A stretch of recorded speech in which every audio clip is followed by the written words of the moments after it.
Chapter 7 The Room with No Door.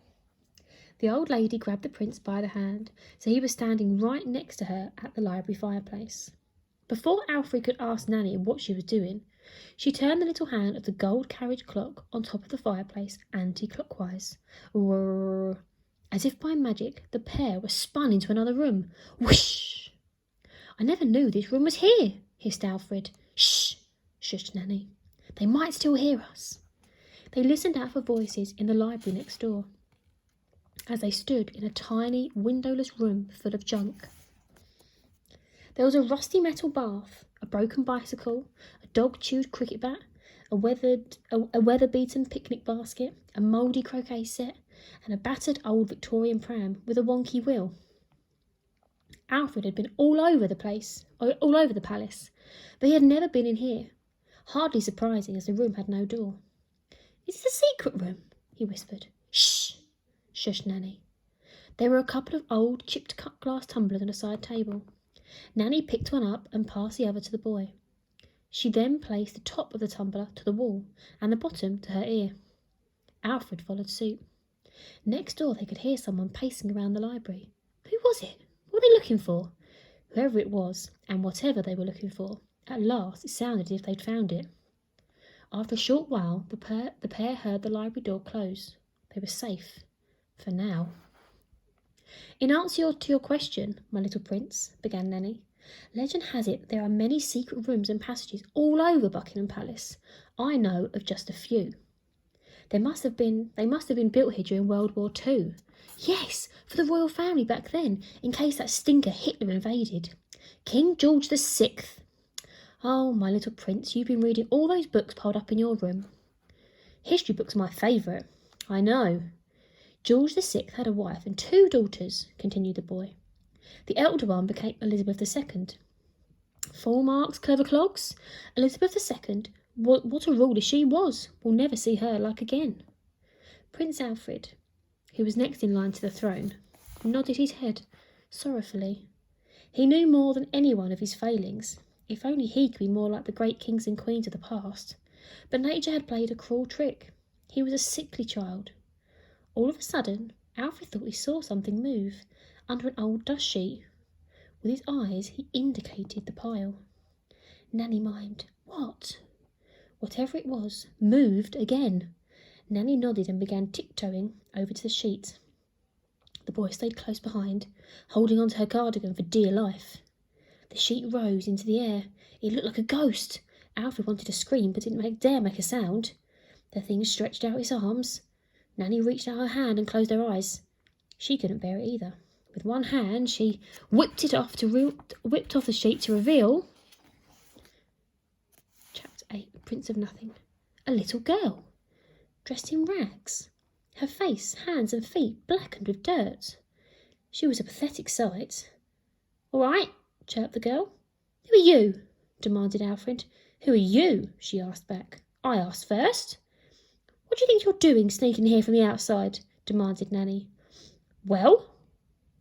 Alfred noticed that the girl was pongy. Pongy was putting it politely. Pongy is low on the stinky scale. However, being well brought up, Alfred was far too polite to mention that the girl smelled something rotten. Nanny snatched a broken candelabra and brandished it like a weapon. "Don't beat me," pleaded the girl. "How do you know you're not one of the revolutionaries?" demanded Nanny. "I'm not, I swear." Alfred noticed the girl was dripping wet. "You're soaked," he exclaimed. "How did you get into Buckingham Palace?" said Nanny. "This place is a fortress. Come on, out with it." I swam." "Nonsense," scoffed Nanny. "No, it ain't," snapped the girl. "Years ago there were all these trains that ran under this city." "The London Underground?" replied Alfred. "I have a book on it upstairs in my room. Hasn't run for 50 years. "Yeah, most of the tunnels collapsed ages ago, but there's one that is all flooded." "Flooded?" asked the boy. "Yeah, this tunnel is underwater, leads all the way from the Thames to right under the palace." "Well, in all my years of working here, I never knew that," remarked the old lady. "It's a secret," hissed the girl. "Nobody knows." "Well, I know now," replied Nanny. "Me too," added Alfred. "Silly girl," said Nanny. But the girl was not going to be mocked like this. "You don't know exactly where it is, though, do you?" she retorted, after a smug grin settled on her face. Alfred smirked. This little one had spirit. "What's your name?" he asked. "Might." "Might what?" "No, just Might. Might as in might, or might as in M-I-T-E? I don't know spelling. They call me Might, because I'm a little mite." "That's Might," he said. The girl just shrugged her shoulders as if to say, "I don't care." "You still haven't told us why you've broken into Buckingham Palace," snapped Nanny. Might gulped. "I was starving. My belly hurt, something horrible with hunger. I was looking for the kitchen to rob some food. Then I heard footsteps and hid in here." "Did you not have your dinner?" asked Alfred. "Dinner?" she exclaimed. "What planet are you on? A nibble of mouldy old biscuit is all I've had today." "Really?" The prince was flabbergasted. "You've absolutely no idea about life outside this place, do you?" "Well, in here you've got everything. Outside we've got nothing. The story is there's mountains and mountains of food in this palace, but the king just won't share it," continued Might. "Stuff I've only ever dreamed of. Cakes and sweets and chocolate," she said, her eyes gleefully lighting up at the thought. "Don't have the eggy wegg?" offered Alfred. Nanny gave the boy a filthy look. "Well, I'm sure we can give you some food," he added. "We'll do no such thing," huffed Nanny. "We don't want to encourage her. First it's her, then we'll be swamped by the great unwashed. No, she's very lucky to not have been shot on sight by the guards." "Shot or starved to death," mused Might. "I was willing to take me chances. You don't know what it's like out there. That's why one day there's going to be a revolution." "I've heard quite enough of this," snapped Nanny. "I'm sure there is something we can do to help all those on the outside," said Alfred. "Oh yeah? What are you going to do then, posh boy?" Alfred stammered. "Well, The truth was, he didn't have the faintest idea. "Who are you anyway?" she asked. "You don't know?" spluttered the prince. "Should I?" "I am the prince," he announced grandly, as if there were no other way to pronounce you were royalty. "Prince of what?" asked the girl. "Prince of..." For once, the prince was lost for words. "Prince of nothing," she announced. Judging by the look on Nanny's face, she had heard quite enough. "How dare you be so rude?" snapped Nanny. "It's true. No one out there has seen you royals for years. All we see is the face of this Lord Protector. Goodness knows what he's up to." "I don't want to hear another word out of you," chided Nanny. "You show me where this underground river thing is and I'll let you go." The girl thought for a moment. "I'll show you where it is if you give me some chocolate." "The cheek of it!" exclaimed Nanny. "Please, Nanny," implored Alfred, "let me give Mike some chocolate and some of her family." "I don't have a family. Me mum and dad were shot by the Royal Guard when I was only 3. "Oh no," whispered Alfred. "I'm so sorry." "I'm sorry too." "There must have been a reason," said Nanny. "Perhaps they're revolutionaries?" "They were shot for stealing a loaf of bread." Alfred was shocked to his core. So this was what the country had become. "That's evil," he said. "Show me how you got into this palace," said Nanny, changing the subject.